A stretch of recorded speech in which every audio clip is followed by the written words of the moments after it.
stream. Hope you're doing well. I am, thank you. Did you know, when you're down to nothing, God is up to something. Joel Osteen.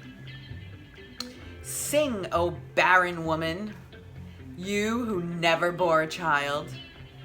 Burst into song, shout for joy, you who were never in labor, because more are the children of the desolate woman than of her who has a husband, says the Lord. Isaiah 54:1. I'm going to send that to my nieces. Sing, O barren woman.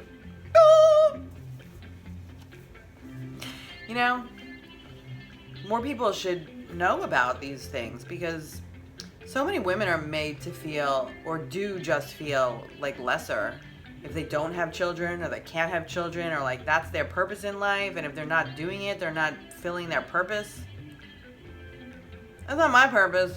You don't tell me my purpose. I tell you my purpose. And that ain't it. And that's okay.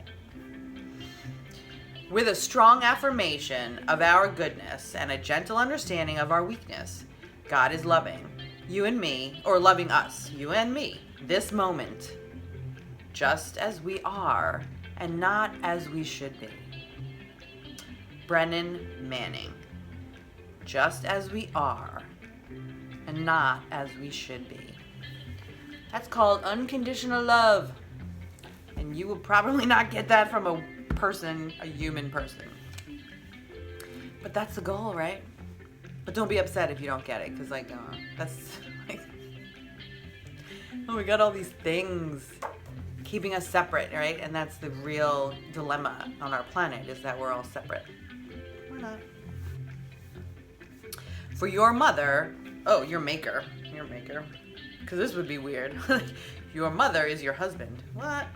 For your maker is your husband, the Lord Almighty is his name. The Holy One of Israel is your Redeemer. He is called God of all the earth. Sorry, I have an itch. Oh my goodness. The Lord will call you back as if you were a wife, deserted and distressed in spirit. A wife who married young, only to be rejected, says your God.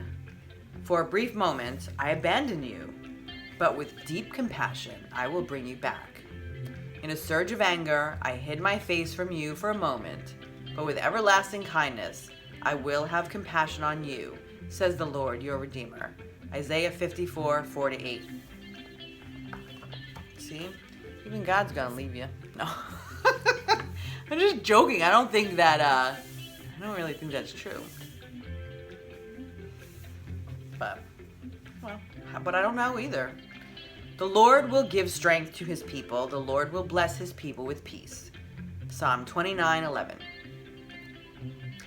Peter. But what's interesting about that passage before is that it talks about God as the husband, right? Which is kind of a Rumi / Sufi idea of God, rather than the parental type of God. So that's interesting. Peter came to him and asked, Lord, now how often should I forgive someone who sins against me? 7 times? No, Jesus replied. 70 times 7. Matthew 18:21-22. Forgiving people is for you, not for them. It's for you. You must make allowance for each other's faults and forgive the person who offends you. Remember, the Lord forgave you, so you must forgive others. Colossians 3:13. I just had this, something happened to me, and wasn't being treated well, and eventually had to distance myself from this person, and it was very painful for me because it was very connected, and but younger me would have been angry and upset and lashed out, but do I forgive that person? Of course I do. Because hurt people hurt people. And he's reacting to his past or hers, and their pain and their experiences and their troubles. So, am I going to allow it in my life? No. But do I forgive? Yeah. Of course. Because why would I want to hold that in me? That's just going to make my life worse. Make me unhealthy.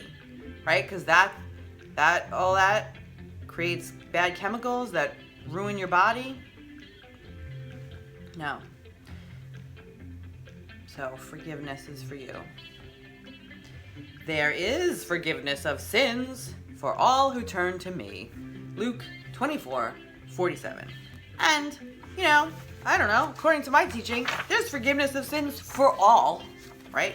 That's why Jesus died on the cross, if you want to believe all that. But that's what I know. All, not just all who pick a multiple choice answer correctly. So that means you, whether you like it or not. All right. Peace out. Have a good night.